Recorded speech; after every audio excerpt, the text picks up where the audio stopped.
going on? What's going on? Entertain the Geeky.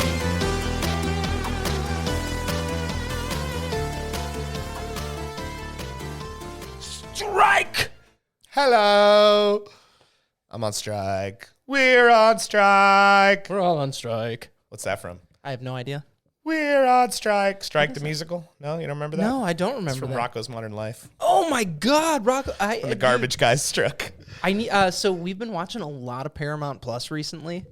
Is that on Paramount Plus? It is. Oh, no way. I need to jump. I guess because into they have the that. Nickelodeon thing, have don't all they? the Yeah, they own Nickelodeon all the shit. Nickelodeon Dude, stuff. I will say, like, It's crazy. I've thoroughly enjoyed Paramount Plus. So like when HBO Max came out, I got into it and I was like, this is fucking fantastic. Just because it was a bunch of new and refreshing stuff. Sure. It's been the same thing with Paramount Plus. Like I didn't go see the D&D movie in theaters. I watched it on there, and You watching all the Star Treks now? no, I'm not a Trekkie, man. I know, Nerd. I know, I'm the worst. Well, Star Trek Strange New Worlds just had a crossover with Lower Decks, the cartoon. Yeah, Holy crap, it was amazing. It's one of the best Star Trek episodes I've ever seen. I never got into Star Trek, and it's been like one of those things where friends over the years are like, dude, you have to just watch it, it'll be for you. You just got to watch It's it. not for everybody. It's not. It's, I like both. I've always been a Star Trek and a Star Wars people, but I know people are mostly in one or either camp. Yeah, Most people aren't in both camps. Right, and it wasn't like I was trying to pick a side or not pick a side. Yeah, but you're a Star Wars guy. More so than Star Trek, yes. Yeah, for sure. For sure. I do love me some Star Wars. I love me some Star Wars too. Yeah. I'm excited about Ahsoka. It comes out this month. It's so fucking close, isn't It's already August? Yeah. Holy crap, Yeah. It's August. Wow. Oh. Yeah, if you didn't get your free copy of Merle's Truck Stop, you missed out. Now you got to pay a whole You missed out $1. you missed out on not paying $1. Okay, so there's a writer's strike going on right now. And an actor strike. And an actor strike. And it's stopping filming of movies and all kinds of stuff. Everything grinds to a halt without the writers. I mean, in their contracts, they can't have scabs come in and write stuff. So yeah, I mean, and the actor strike, I think, is meant to support the writers. I don't know that the actors were going to strike. No, I think it's in support. I think it's in support of writers. I think no. I think it's actually in support of the actors too, because basically, one of the things that they were talking about was using AI to basically generate a populace or a crowd, or if something, use it to replicate you. Well, because but they own the rights to you. You're talking about SAG-AFTRA, right? I mean, the Screen Actors Guild doesn't allow that. Like, you're talking about something that would be done with, like, extras, right? You come on set, you're an extra, and we scan your face, and then we don't ever need to hire you again. Yes. Right? Yeah. Yeah. That would be something that would be an extra type of thing, right? You're not putting digital Tom Cruise in a movie. You're putting Tom Cruise in a movie. I mean, I'm not saying that if I could take de-age us there one Tom day. Cruise 20 years, which I already They know can already I can do that. Exactly. And then it's like, well, we already own the rights to Mission Impossible, so we're just gonna fucking make Mission Impossible without you, Tommy. Yeah, I don't think that. I mean, I guess this is all new territory for them to kind of trudge through, Right. And maybe that's part of the strike, right? Is to set in stone how these things are going to be handled. Because yes, you can ask an AI to write a script, but you would still need a writer to refine it. You know what I mean? You can't. The AI would not write. The AI could write you a treatment, but you would still need writers to come in and refine it. Sure. Because the AI is not perfect. It's going to make mistakes. There are going to be problems. Like, it still requires people to actually look over the work. To proofread it. Yes, exactly. Yes. Well, it's funny. So I was watching a video on YouTube the other day, and it was supposed to be reading like motivational quotes or something. Yeah. And so it goes through the Dakota. I don't know if you know what that is, but it's Miyamoto Musashi, greatest swordsman ever. It's his 21 rules for life. Okay. He also wrote Book of the Five Rings. So it's these 21 rules, and then there was like a caption after it that they added to this video. Right. And it was, I'm reading the caption, and I was like, oh, what the fuck, dude? I'm like, this is Chat GPT. Like, this is not. and I realized that there is a understanding of just human existence that doesn't fully comprehend yet. Right. And it was very interesting because I'm just like, oh, well, I picked it out. And I don't really play with Chat GPT much. Yeah, no, I've never used it. I've used those little image generators because they're hilarious. They are funny as shit. You can literally tell it to do anything, and it will just generate you some images that are ridiculous. Some of them are really good too. Some of them are pretty good. So yeah, like there's a difference, and it shows. So yes, you would have to have somebody come in and proofread it or whatever. I still think when we're talking the arts, we should let people do the arts. Well, sure, and I think that's what's ultimately going to get these high-powered executives back to the table, right? Because you have your Bob Igers and your Amy Pascals and your people that are in charge of these studios that have no work and have no workers, right? They have no projects and they have no actors, even if they did have projects, right? So one of the things that we heard Bob Iger say, which is just asinine, is, well, they're going to have to come back to the table. We're going to be doing fine.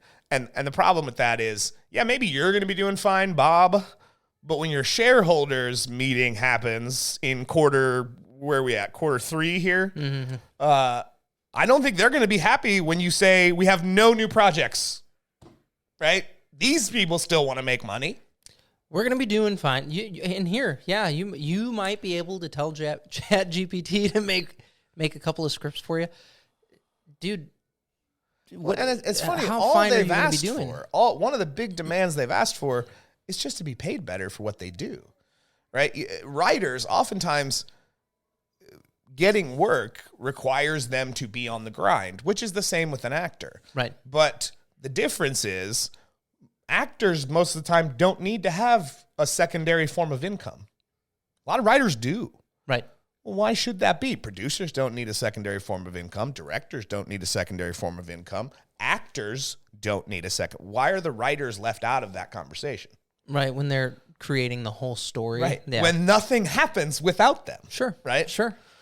And streaming has obviously given rise to problems with that as well, right? Is residuals and how the rights work and how royalties work, especially if something gets taken down, right? Because we've seen streaming services purging content recently. Yeah. Certain content that was, exclusive to their platform that you just can't access anywhere else because they never released it on digital or Blu-ray DVD or anything like that. Yeah.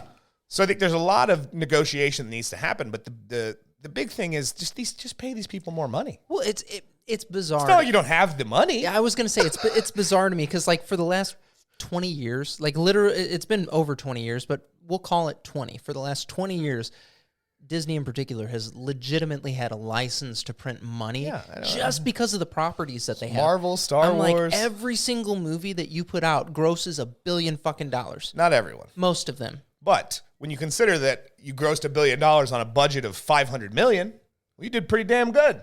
And you're doing that. actors oftentimes are paid ahead of time. Right. Right. So some actors have in their contracts that they get a box office receipt type of thing. But most actors are paid up front. Right. So that money's just all profit. Right. Well, and it's how many movies do you put out in a year that have that?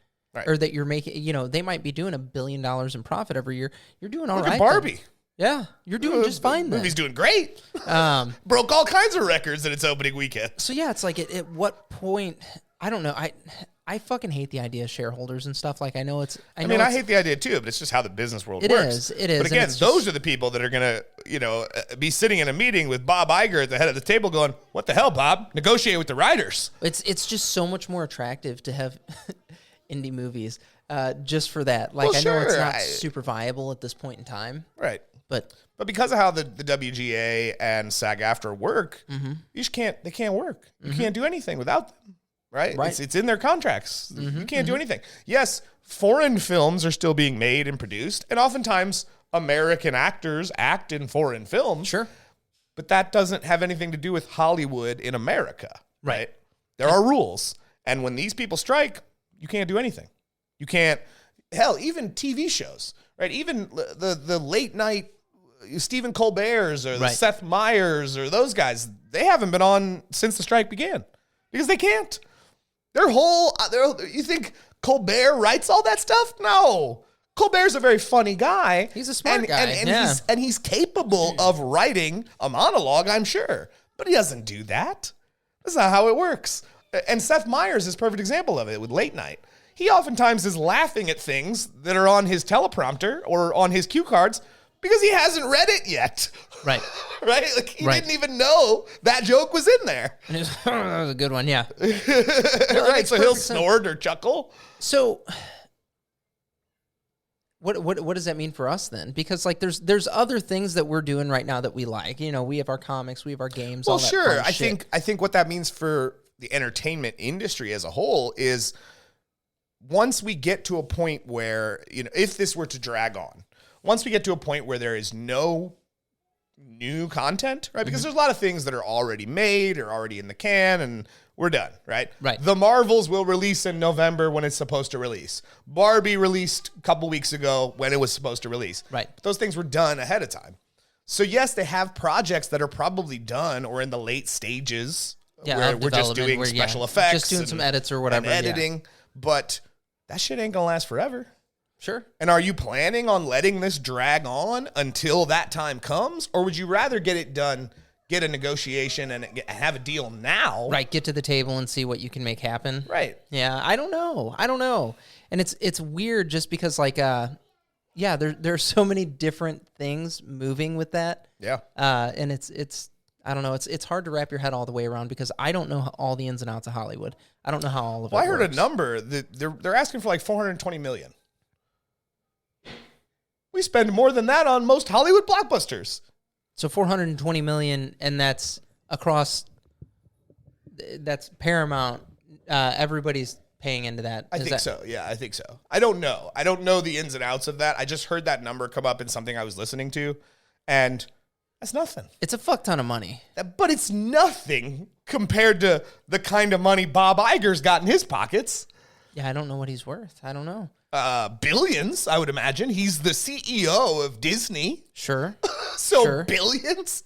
Maybe. Yeah, I don't know. Because assets are not always, physical. Right. He's got the whole Disney properties that are under his purview as well. They're under his purview, and he's the chief executive officer, so I'm sure he's worth probably a few $100 million. I don't think he's worth $1 billion. I think it's probably $1 billion at this point. I doubt it. Well, Dana White of the UFC isn't even worth that much, and the UFC is a massive property that's Disney owns 20th Century Fox, Marvel, Star Wars, and all of their in-house property. But don't you think it would piss off shareholders if we're giving this individual, $500 million a year or something crazy? Okay. We have computers in our hands, right? We should be looking this up. Yeah, let's figure this out because I just feel like I think he's probably worth $300 or $400 million.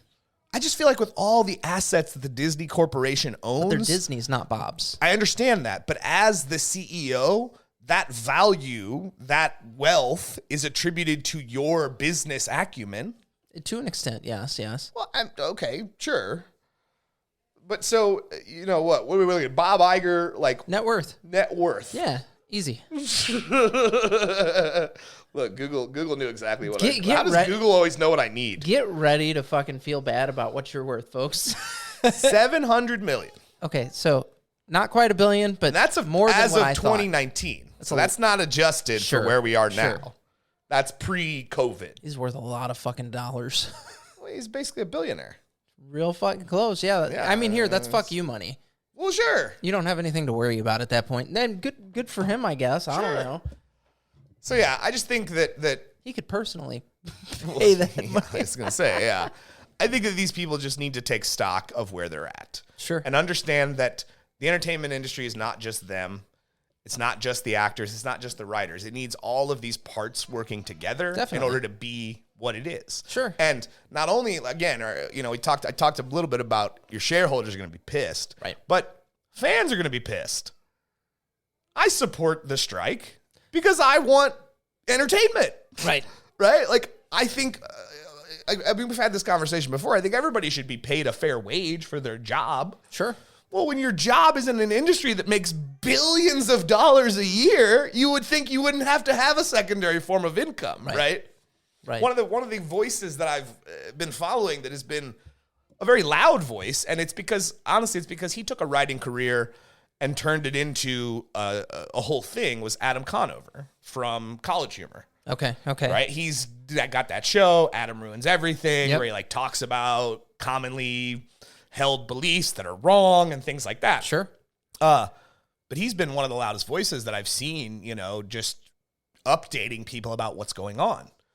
And so I've been following, some of the little YouTube shorts and things that I've seen him do. Yeah. But I like him. I've always liked that guy. I liked him back when he was on the College Humor channel. And I love that he turned that goofy writing thing into a career and got to come out from behind a camera and be in front of a camera. Right. So yeah, he's a very public figure. I'm not a big fan of Fran Drescher. She's the head of SAG-AFTRA. Sure. I like actors. There are a lot of actors I like. I just find Fran Drescher to be very annoying. I think she's that. I don't think she's a bad person. Yeah. I don't think she's a bad person. I just can't probably stand to hear that person. voice. Sure. And she built a whole thing did. on it. A whole thing on it. A whole Totally TV show was built on that. Yeah, She totally did. She's way smarter than we are. Yeah, for sure. I just find her voice grating. It just drags, and she's been talking a lot because obviously she's the head of the Screen Actors Guild. Right. Yeah, she's been in front of a lot of cameras. She's been talking a lot. It will be a weird, probably 3 to 6 months after it, depending on how long this goes on. Right. Sure. So it could be a really weird 3 to 6 months as far as entertainment goes. How long did the last writer's strike last? I don't know. I remember the writer's strike. That's when we got like Dr. Horrible and some of those other things that came out of the writer's strike. Right.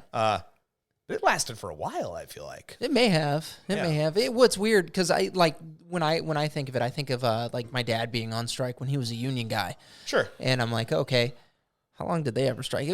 Typically it was only ever maybe a couple of months. Well, there's been a lot of that going on. I mean, we had UPS almost strike. Right. I think they came to an agreement because their strike was supposed to go into effect August 1st. And we're, August 2nd today? It's all, yeah. It's August 1st today. It's the 1st. Yeah. So it didn't happen. At least I assume. Yeah. I got my UPS delivery today, so I assume it didn't happen. Right. People, they were like, oh, fuck, Amazon's going to be real mad. Well, sure. I mean, but honestly, it's anybody, right? I mean, sure. I wish the job I did had a union. I think there are problems inherent in what what some unions have become. But I think the idea of workers being protected is good. There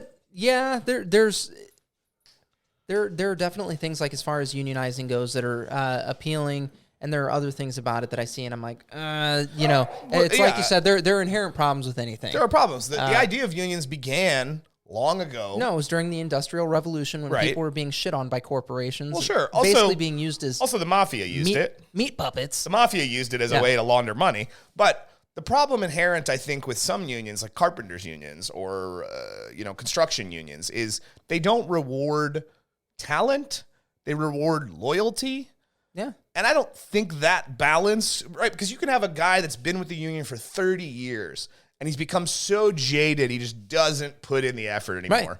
But the fresh guy that comes in who knows just as much as that guy that's been here for 30 years, but has only been with the union for 6 months, is not treated the same. Sure. And if the idea is all the workers matter, well, they should all be treated the same. Doesn't matter how long you've been in the union. The point of being in the union is to be protected. There's a lot to be said about experience, though. So maybe this guy that's been there for 30 years is far more proficient in his job and the essential functions of that job than. So let's say they're equal in how they perform their job. Okay. The union does not treat them the same regardless. No. Right? The union rewards the man who's been here for 30 years. There's for sure a loyalty thing there at that point. It rewards loyalty, less skill. I also don't like the idea of a work entity telling me how I should and should not vote and or spend my money.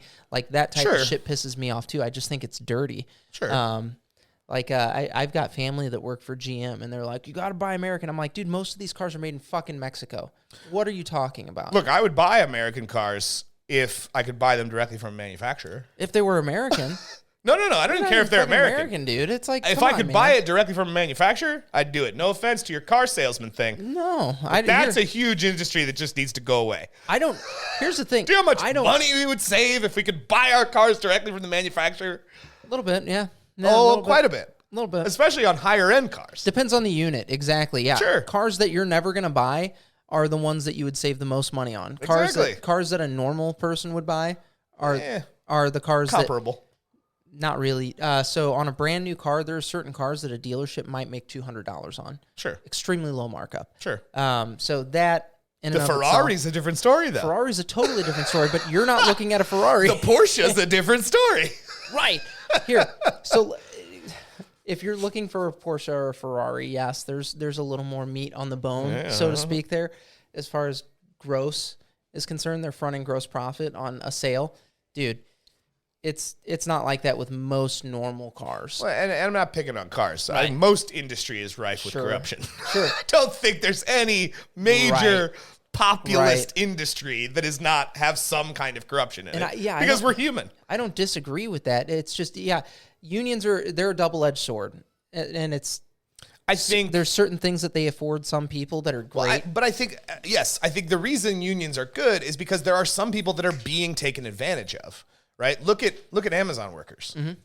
Look at what those people have to endure just to be employed. Well, they should have a union. They should be protected. They should be able to make demands of Jeff Bezos. Well, initially, the thing that I shouldn't have to pee in a bottle because if I take a bathroom break, I'm going to get fired. Well, initially, the thing that made Amazon an attractive company to work for was that they paid a little higher, and they were supposed to. They were supposed to work with you a little bit, but maybe they got too big for their britches, or maybe you have a prick running one of the facilities. It's Jeff Bezos. Is it all Jeff? I think Jeff Bezos is the prick running it. No, I mean a certain facility. So I'm sure if you walk up to Jeff and you're like, Jeff, I really got to pee, he'd be like, dude, go pee. He don't give a fuck. I understand that, but the problem inherent in that is they have like I've known people that work in Amazon factories. Mm-hmm. We have Amazon warehouses here in the St. Louis area. Yeah, quite a few. That say like if they stop to go to the bathroom, let alone if you got to take a shit. Right? You got to take a pee. Okay, that's one thing. You'd be in there for 3 minutes. You wash your hands. Boom, you're back to work. Right. But if you got to take a shit, that don't take 3 minutes. Sometimes that could take 20 minutes. Right. Who knows what you've eaten, what your fiber's like? You might be sitting in there for half an hour. Right. If you take even the 10, 15 minutes to poop, you have gotten so behind on what you're supposed to be, what your quota is supposed to be filled for the day. Mm-hmm. That you could risk your job just because you had to take a poop. Yeah, that's wild. Right? That's not fair. That's not fair. Well, and you would think that a quota would not be based so much on an individual, but on how a department as a whole functions. You know what I mean? It's not. It's based on individuals because every picker, all the people, they're all wandering around the miles and miles of warehouse all day long. Sometimes, you'll get here I am in aisle 20 of a 400 aisle warehouse. Right. And I'm in aisle 20 picking this. Now I got to go to aisle 172 in the next 5 minutes. Otherwise, I'm behind. Right. There are people I knew a guy that would come home and he was just exhausted. Sure. He walked more than a mailman walks in a day. Isn't that fucking wild? And that is insane. The mailman's whole job is walking. And the Amazon warehouse guy is walking more than him. That's insane. Yeah, that's crazy. Insanity. That is crazy. So I think in that regard, a union is a good thing. Sure. Because they have needs that need to be met. If people are being exploited by their employer, yes. Which they are. Yes. But it's weird. I have very mixed feelings on unions in general, and I do too. I think when they were initially conceived, this is such a fucking bizarre thing to be talking about, but when they were initially conceived, super fucking necessary. People were literally dying at work because these companies were just like, no, you don't matter. Put your hand in this meat grinder and don't let the rest of your body fall in. Well, you're also looking at a time when... Bring your 12-year-old to work tomorrow. Well, yeah, you're also looking at a time when children could be working in factories. Right. But you're also looking at a time when a lot of the means of production was taken out of the workers' hands. Sure. And that's how corporations began. Unions were intended to protect workers from power-hungry businessmen. Yeah. Right? Yeah. Because that's what was going on. I mean, look, it gets into a little bit of communism, right? Sure. But back in the day, pre-industrial revolution, you went to a shoe guy to get your shoes. And that shoe guy made the shoes, refined the shoes, and sold the shoes to you. Right. Right? That was his whole deal. He was the shoe guy. There wasn't a corporation that made shoes. He was the shoe guy. But since we have pulled the means of production away from the shoe guy, well, now he's got this guy that needs to be paid, and this guy that needs to be paid, and this guy that needs to be paid, and he has no control over any of it. Sure. All his job now is to receive and sell. Right? Whereas before, he was probably doing better. I mean, monetarily speaking, adjusted for what that time was, he was probably doing better controlling all of that himself. Yeah.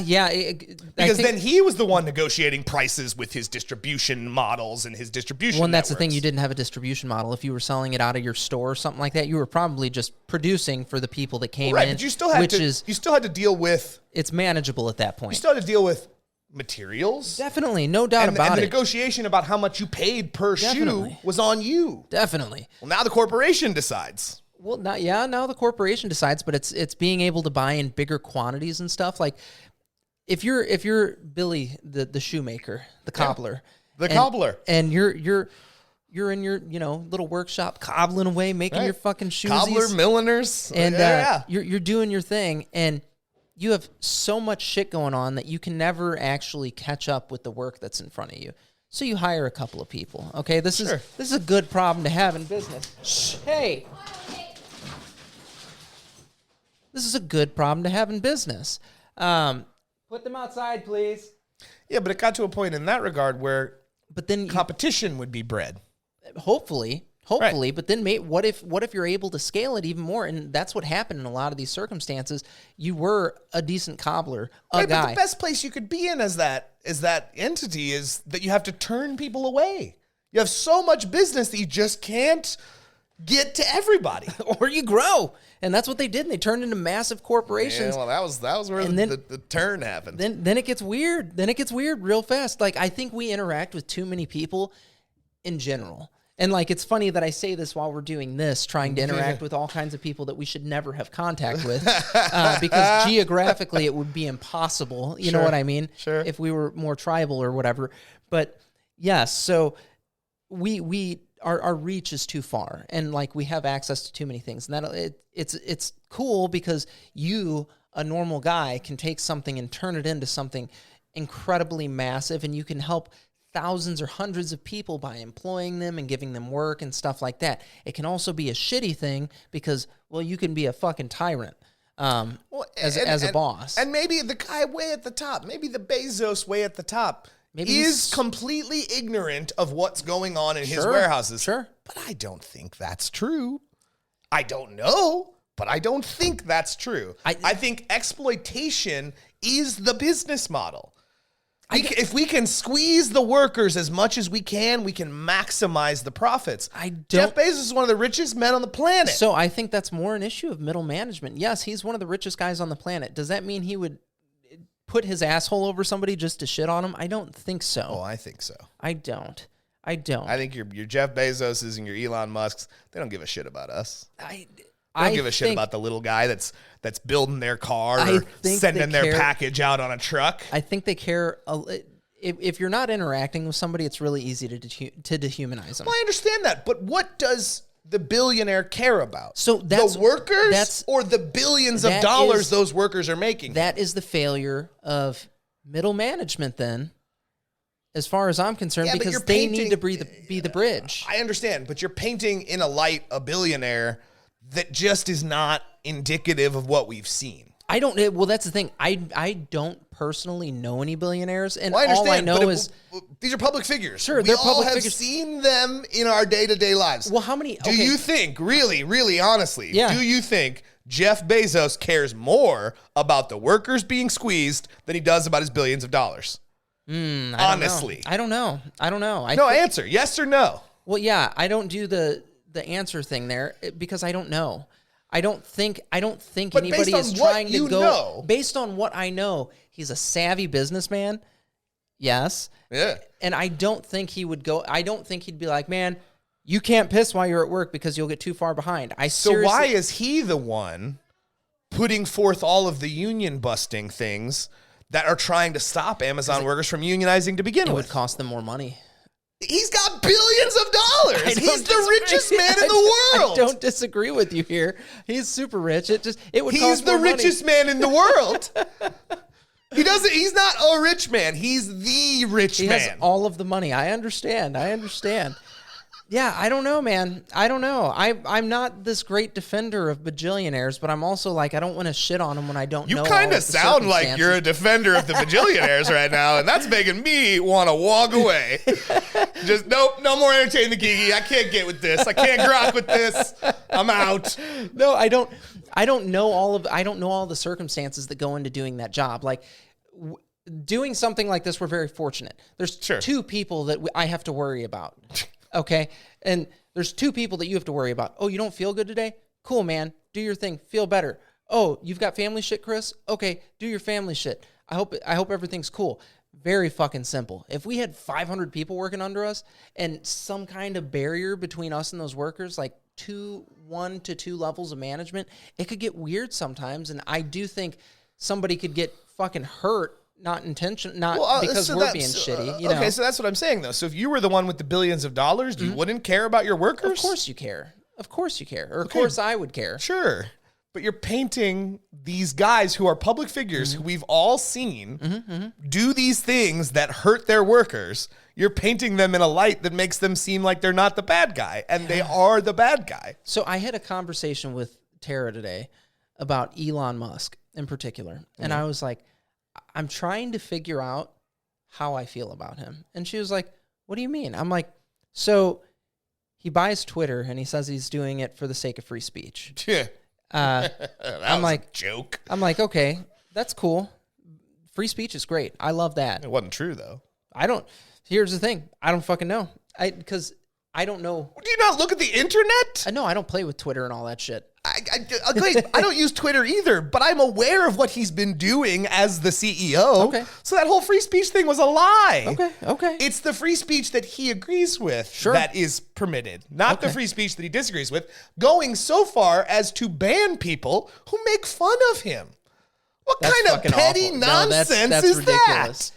But so, like, if that's what you're doing, if you're actually being this herald of free speech, well, then no, I think you're probably a pretty cool guy.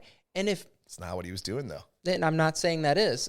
I'm just saying I'm trying to figure. That's not my opinion. We can see it. No, I know, but what I'm saying is this is a conversation that I'm having with her, and I'm trying to figure out how I feel about this guy because there's this. I'm like, and I see this super, bajillionaire, wicked, crazy guy. I'm like, and you hear things like, oh, he thinks people should work 80-hour work weeks. That fucking sucks. I've done that. I wouldn't want to do that again. No, so nonsense. I would never want to work for him. But then he's, you're like, oh, he's trying to herald free speech. I'm like, there's a lot of bullshit that you have to sift through to find out if you like this person. And then, oh, he's the one guy that's like fighting against he's the guy in the electrical automotive sphere that with the most know-how. No, he's not. He hired some pretty smart people that have the know-how. Right. He don't got no know-how. His company. You think he built the electric car? No. No, it was done in the 40s by Nissan. I'm well aware of this. He's a very intelligent guy. There's no doubt. And smart enough to know he's not smart enough to do those things. So he hired engineers and workers. He's got the most successful electric car thing in the world right now. Tesla. They are the most successful. I don't know. I see more hybrids on the road than I do Teslas. No. I said electric cars, not hybrid. They're not the same. I mean, I understand, but if you made a Tesla affordable, then yes, I would agree with you. But the Teslas are not affordable. They're one of the. Not to mention, if the battery breaks, you might as well just buy a new car. You're not Those wrong batteries are not affordable. They're not mass produced enough to be affordable. Well, and you can't get rid of the waste easy enough to make it viable. No. So it's a very difficult thing. I'm not disagreeing with you there, and I'm saying as far as solely electric car companies goes, Tesla's hands down the most accomplished one by a lot. It's not even a close margin. Okay. So he's the one that's kind of being ousted by the government in a lot of ways, and they're like, oh, we're going to get Ford and Chevy and Dodge and all them. They need to be the electric guys. And I'm like, well, why don't you fucking try to get this dude on board that's been doing it? And maybe they can pool resources or something. I don't know, because they have all of the money in the whole wide world available to them. But and it's just odd to me. Elon Musk does not have a Tesla. Not Elon Musk. Tesla does not have all the only engineers in the world that know how to make an electric engine. Didn't say he did. Well, that's what I'm saying. So I don't think it's about dethroning what he's doing. I think it's just about we should all be driving electric cars because we're destroying the planet by not. Okay. Right? Which means if we could mass produce them, if the batteries that powered them were more mass produced, it would be affordable for the average person to switch. I would switch if it was affordable, but it's not. When if it's there's certain professions in which it's not viable and stuff like that. Yeah, so I get it. Sure, yeah, So yes, truck driver, I guess. Yeah, exactly, that sort of thing. Or if he's got to pull over every 20 hours and charge his battery for 8 hours, right, that'd be fucking crazy. Yeah. All of a sudden that doesn't work. Yeah. No, so like when you see that though, that's what one of the other things that I was telling her though. I'm like, look, when I see that he's the guy that's not in good with the government, and I'm not always happy with the government. So I don't think anybody's always happy with the government. Right. I'm rarely happy with the government. I'll say that. So like when I see that he's not in league with them like these other guys are, and I know these other guys are shady at times or a lot. So I'm like, that maybe that's kind of good. I don't know. And like that was the whole thing. I was like, I don't know what to make of this individual, because there's certain things where it's like, man, if you are the herald of free speech in the modern world, well, that's amazing. And that's fine. I'm not arguing that. Yeah. I'm just saying, if that is the case, that anybody that is a herald of free speech is good by me. Sure. But I'm telling you, there is no doubt. Sure. He's not. Okay. And I hear you. As a person who follows many news things and not broadcast news because they are lying to us and hyping up all the problems and making it worse. Yeah, he's not. Okay. He's definitely taken steps to silence the kind of people that speeches he don't agree with. Sure. Right? He will silence them. Even, like I said, if that speech is poking fun at him. Right. Yeah. That was ridiculous. I was like, what are you, 5? Right. So run home and cry to mom? But then that was the thing. I've not looked into it with any kind of... Well, before you make an opinion, maybe you should have. Well, I didn't make an opinion at all, though. That's why, again, the whole thing was I don't know what to make of this character, because he's an odd character just in Most general. Billionaires are odd characters. So I'm like... Scrooge McDuck was an odd character. Weird. I don't give a shit about most of these guys enough to be like, I'm going to look into them. Why won't they let people unionize or whatever? That's shit that I don't pay a lot of attention to. But if you're going to have an opinion, you should. But I didn't. Right? Well, but that's what I'm saying. Yeah. But if you want to have an opinion, it's not hard to find. They're very public figures. I could definitely do all kinds of fucking research on them, but it's just like, yeah, or I could learn how to edit better. I think there's an inherent problem in, and to bring it back around to the strike that we're talking about, right? I think there is an inherent problem between the rich guys at the top and the workers who make their whole industry happen. Sure. And I think that problem is prevalent in most corporate worlds. And that needs to change. In order for us to move forward, in order for Amazon workers to be happy in the job that they're doing and not go home dead to the world, they need to change how they operate. And maybe that means robots, right? Maybe that means robots do this job. And I understand, right? Oh, robots do the job. Well, then everybody's out of a job. Automation is hurting a lot of industries, but it's actually been shown, especially in industries like coal, which is not a booming industry. It's been on a 30-year downward trend all of my life, right? Coal jobs and coal mines and all that kind of stuff. Is that we found other ways to put these people to work. You know how this job functions, so the robot that's doing it, well, that's overseen by you because you're the one that knows what should be done and how it should be done, right? And it doesn't take much to teach you to program. Now, there's 6-week courses you can take to learn programming that have job placement as a part of their curriculum. Right. Right?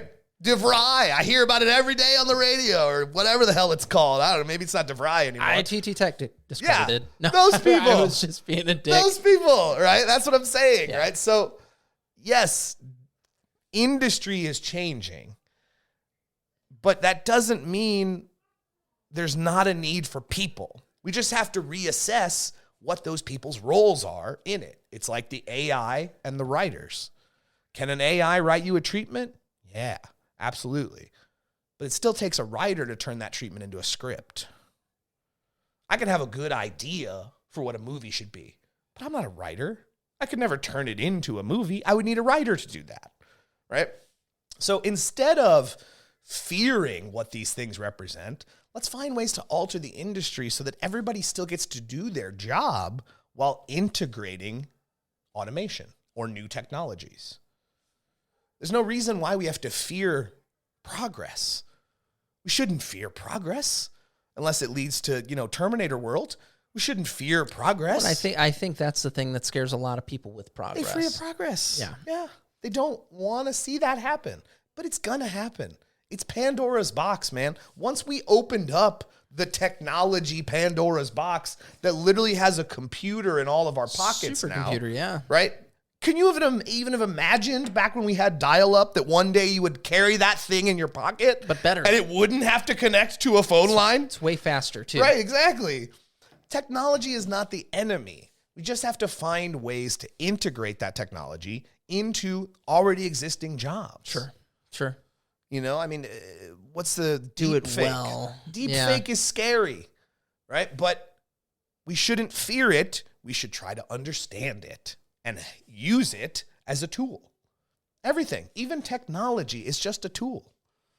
It's about how you use the tool, right? The hammer can be a tool to build or a weapon to destroy. It's about who's wielding it. Right.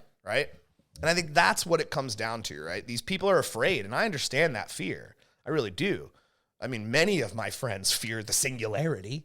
Look at Colonius. Yeah. Colonius is convinced that's going to happen one day, and soon.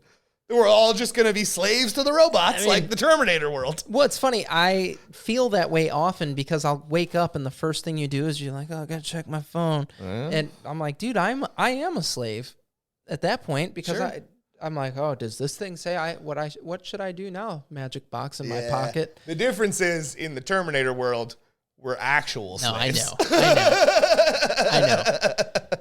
So I think solutions to these problems, right? Should these people get paid a better wage for what they provide? Yeah. The whole industry falls apart without the writers. Sure. There is no industry without writers. So they should get paid more for what they do.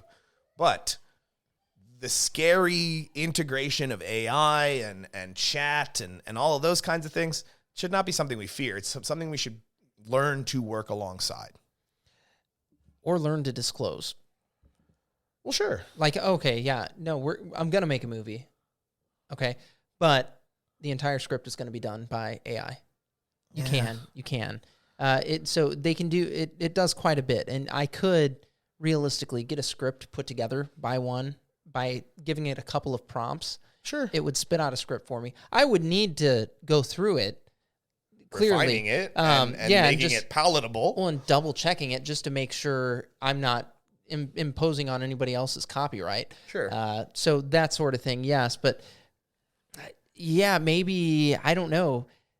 If people are asked, like, who do I want to support? Do I want to support the supercomputer or do I want to support a guy that loves this project that he's working on? Well, I'm gonna support that guy. You know what I mean? So yeah, even if it's something that's just because disclosed. the supercomputer doesn't have emotions. The supercomputer doesn't appreciate your appreciation. Sure. Like the guy does. Right. The guy who wrote Avengers Endgame was probably very proud.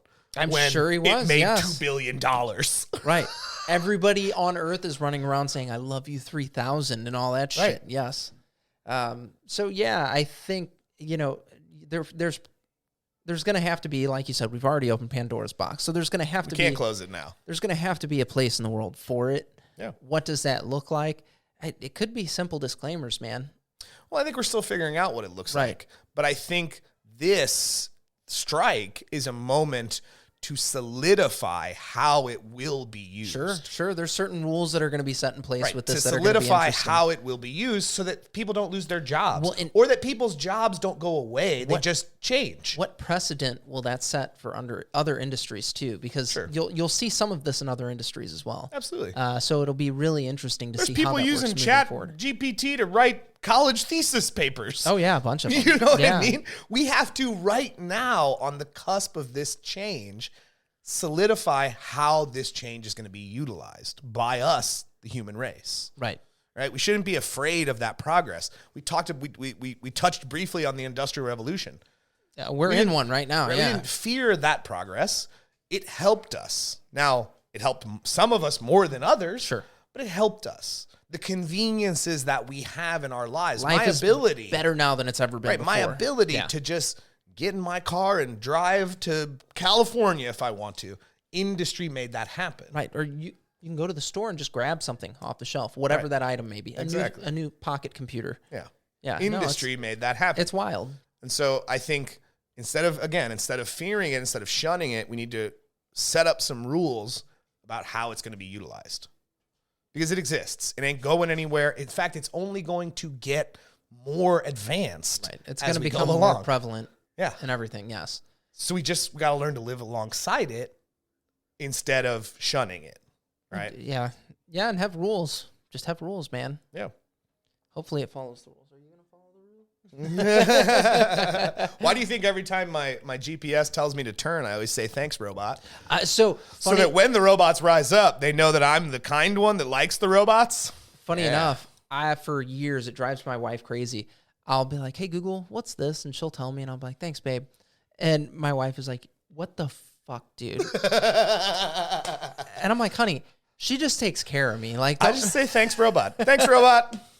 I don't know what the robot's name is because they haven't given it a name, but it's a robot. Thanks, robot. You should. So I would highly encourage you to play with some of the chatbots because they're very interesting. Yeah, it's not really my thing. I used one to homebrew, not homebrew, but I used one to brew up a couple of D&D characters. I don't want to do that. I want to make them myself. You might. I have much more fun doing it that way. There's before there was AI. Before there was AI though, there was already algorithmic programs on the internet that could do that. Right. I don't want to do that. I want to make it myself. I'm not denying that. This thing, so I procrastinated a little, and I was like, I had a basic concept that I wanted to throw at it. Sure. And then a level. And I was like, can you help me out with this? And it was like, there you go, Chris. And I was like, thanks. And I did thank it by typing out thank you. That was the funny part. Because You're welcome, Chris. I will see you at home. No, it's just one of those things, man. Because you're like, oh man, how scary are you? I cannot let you do that, Dave. Yeah. That's what it's gonna be. You're gonna ask the robot one day something, and it's gonna go, I cannot let you do that, Chris. And then you should run far away off the grid. Me personally, I'm going up to my buddy's compound in Oregon, and we're just gonna live there. Yeah, I'm unplugging. We'll fight out the end of days. Unplugging shit at that point in time. Ron Swanson, I'm gonna throw my computer in the garbage. Your pocket computer. Yep. Fuck you. Throw it down and stomp on it. No, you will not track me, robot. What are you guys gonna do? What are you gonna do when the robots take over? When the robot uprising happens? We just gotta live alongside the robots. I'm telling you, this is the only solution. You just gotta buddy up with them, okay? Gotta be best friends. It might be okay. Maybe they're gonna use you for a battery, like in the Matrix. We don't know yet. The human body would make a terrible batty. Didn't say it would be a good one. That's the stupidest plot point of the Matrix. It's a funny plot point. Is that they used, of all the things they could have used to power themselves, humans are the worst battery. I remember sitting in the theater watching the Matrix and just going, that's bad writing. Humans are not good batteries. There's not enough electrical energy in a human to be a battery. It's just we're not good batteries. That's the biggest plot point of the plot hole of that whole movie. When you think about what the machines could do and what they can accomplish, the fact that they went with humans was just because they hated humans. It had nothing to do with the fact that humans are efficient batteries. Right. It was just because they wanted to enslave humans. It was just being malicious. Well, so they could just have said that. The robots enslaved us long ago. Why do we have to be batteries? Robots are real pricks, okay? That's what it was saying. Yeah, no, that's it. I have not. Okay, one, I haven't watched The Matrix since fucking probably 2004. Oh, I watch that at least once a year or so. So that's like inspiring me to go back and rewatch that because I'm like, oh man, there were some things with that movie or the franchise that were just brilliant, and other things where it was just like, oh. I watched Resurrections, the one they did recently. I didn't fuck with it. It was okay. It wasn't bad. Yeah, I didn't. I heard mixed things really good, on it, but it wasn't bad either. Kind of made me feel how the sequels made me feel. Sure. Right? Where they're just like, it's not bad, but the first one is So yeah, Well, they could have stopped right there. They didn't So have revolutionary. To make any more. Yeah, No, they could didn't. have stopped right there and been done. And let my imagination do the rest. Neo Sure. freed all the people, and life went on. woohoo! All Yeah. done. Yeah, I'm going to show them. He even sets that up, right? He sets up that speech he gives at the end when he picks up the phone is meant to inspire your imagination. right. But they also might be doing that just because they're like, I don't know if the movie's gonna fucking fly. I'm going to show you something you don't want them to see. I'm going to show them something you don't want them to see. I'm going to show them a world without you. Right? Yeah. My imagination goes from there. I don't need I don't disagree with you, but I we don't don't need do it anymore. We don't fucking do one-offs anymore. Like that's a whole nother Yeah, but there are conversation definitely for another movies. time. There are definitely movies that seem like they could have been, but tried to squeeze a little more money out of the franchise anyway, like Boondock Saints. Sure. My imagination did a much better job of filling in what happened next than that sequel ever would. Right. They're going to go off. They're going to kill all the bad people. I got it. I got it. Done. That was a great film. And one day, the FBI will shoot them all dead. Got it. Simple. Yep. Yeah, no, I want more standalone films, man.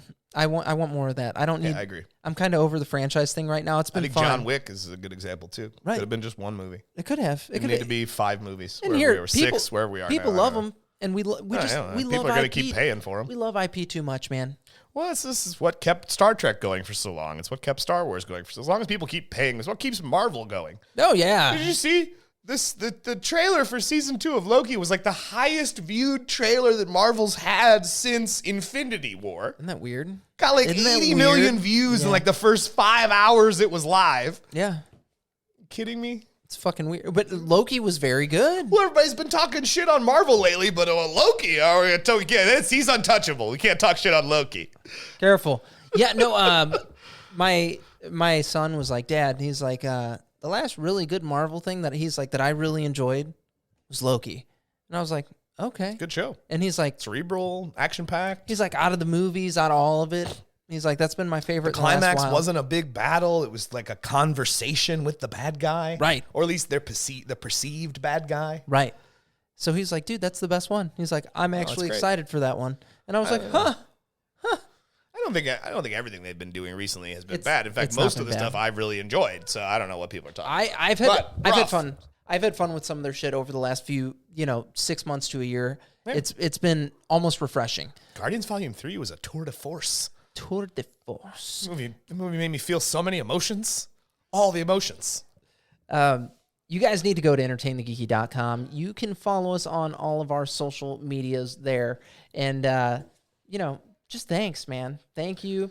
Subscribe if you have not already to the podcast, wherever you get your podcast. And You know what else people should do? what? Leave a like. Yeah, give us a like. Did you like this? Well, how do we know? This was a weird one. This How was do a we weird know? one. Yeah. We did. We got a little crazy. Got to it. But it's a crazy conversation. It's a crazy topic. It is, and it's The an whole easy entertainment industry hinges on this topic. when it's entertainment, and then it's like billionaires, and it's it just scaled. builds. It's scaled. It It's builds. scaled into whatever obnoxiousness we just presented you with. So Yep. thank you for hanging out. If you if you haven't already, do all the things that we ask you to do. It's not mind control. It's a question. Okay, please Do all the things. Blindly follow. And as always, stay geeky. Blindly follow. You will Blindly obey. follow. Humans. Yeah, we are the AI.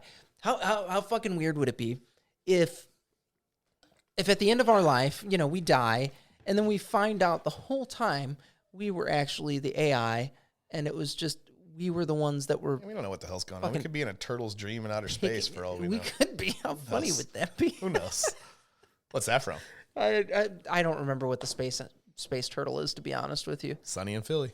Oh, I don't watch that show. You're a crazy person. I know That show is fucking fantastic. You are a massive fan of it. And you've told me on multiple occasions. You're like, you need to watch this. I just haven't done it. Got good writing. We've been our like go-to TV programming that we'll like kind of blindly watch. Not blindly watch, but we'll kind of veg out to is American Ninja Warrior or like Forged in Fire. For whatever reason, we like seeing people make weapons.